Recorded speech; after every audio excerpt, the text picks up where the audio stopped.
The screen opens on a frozen void. A lone figure in a crimson parka stands atop a ridge of blue ice, breath fogging the lens.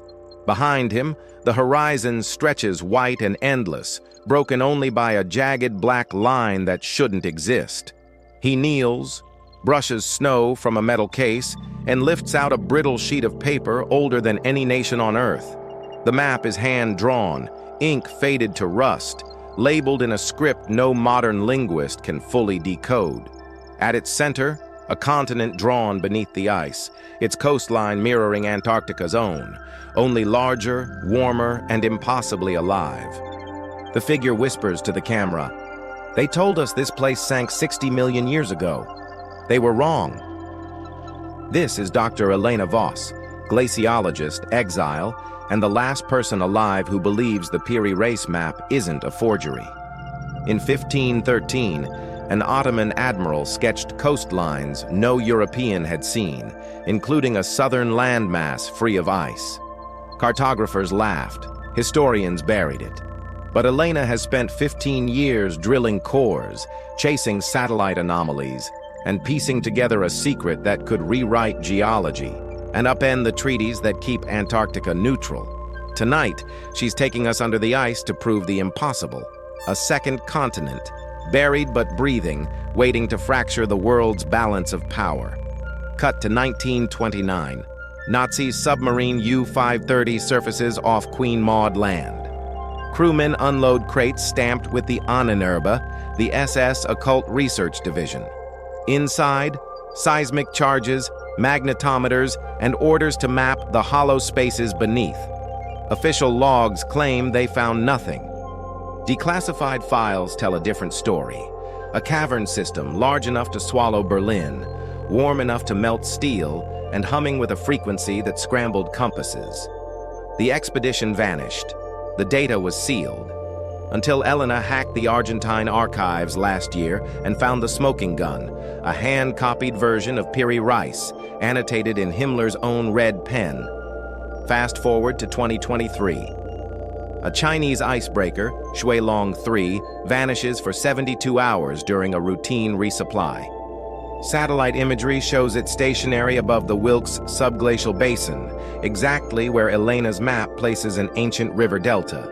When it reappears, the crew is silent, the hold sealed, and Beijing issues a terse statement. Geological survey complete. 3 weeks later, Russia files a claim for extended continental shelf in the same sector. The Antarctic Treaty, signed in 1959 to keep the continent demilitarized, begins to crack like spring ice. Elena's voiceover cuts in, calm but electric. "They're not here for science. They're here for territory." She overlays modern radar scans onto the 1513 map. The match is eerie. Mountain ranges align within 3 kilometers, riverbeds trace identical paths, and a circular feature labeled City of the First Flame sits directly beneath Russia's new claim. The resolution is too perfect for coincidence. Someone has been updating the map for centuries. Now watch the core samples. Elena's team drilled 3.2 kilometers through the East Antarctic ice sheet and hit bedrock that shouldn't exist. Sedimentary layers rich with pollen from temperate forests, dated to 34 million years ago.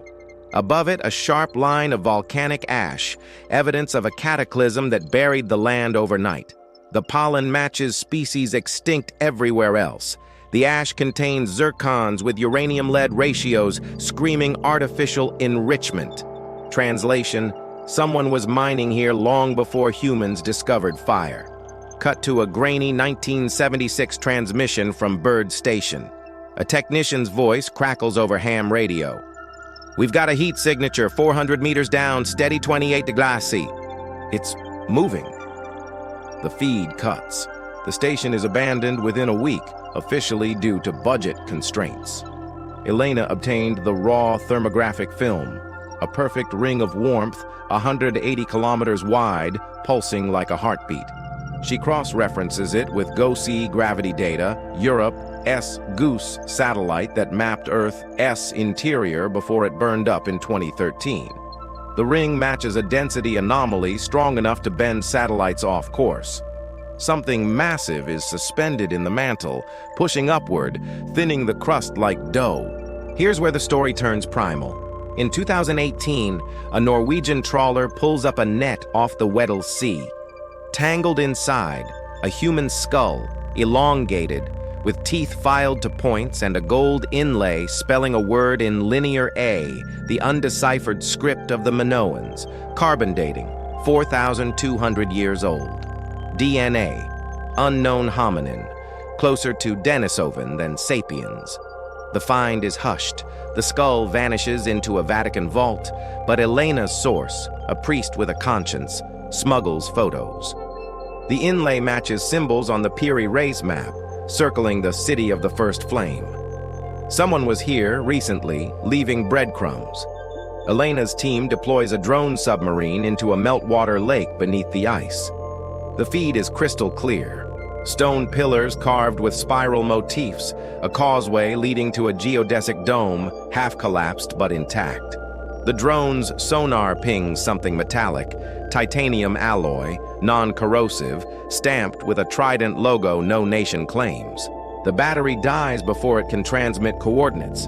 When they return, the entrance is sealed by a fresh avalanche. Someone is watching. Now the stakes crystallize. If a habitable landmass exists beneath the ice, warm, mineral-rich, and larger than Australia, the Antarctic Treaty collapses. Nations scramble, private militaries mobilize, and the race isn't just for resources, it's for legitimacy. Whoever controls the second continent controls the narrative of human origin. Elena's final slide. A projection of ice melt at current rates. By 2045, the dome will surface. By 2050, the rivers will flow again. By 2060, the continent will be green, and someone will plant a flag. The camera pulls back to Elena in the cavernous bunker beneath McMurdo Station, walls lined with ice cores glowing under UV. She holds the original Piri Reis fragment, edges singed. "This isn't about discovery," she says.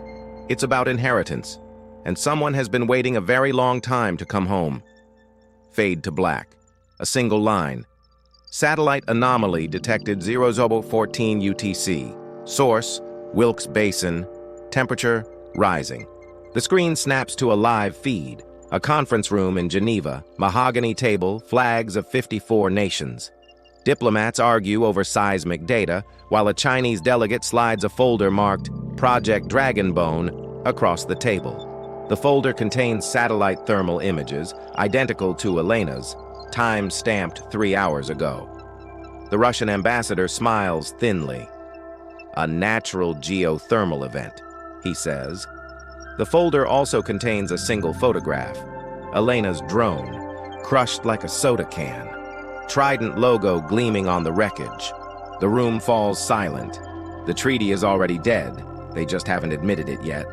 Cut to Elena, now on the run.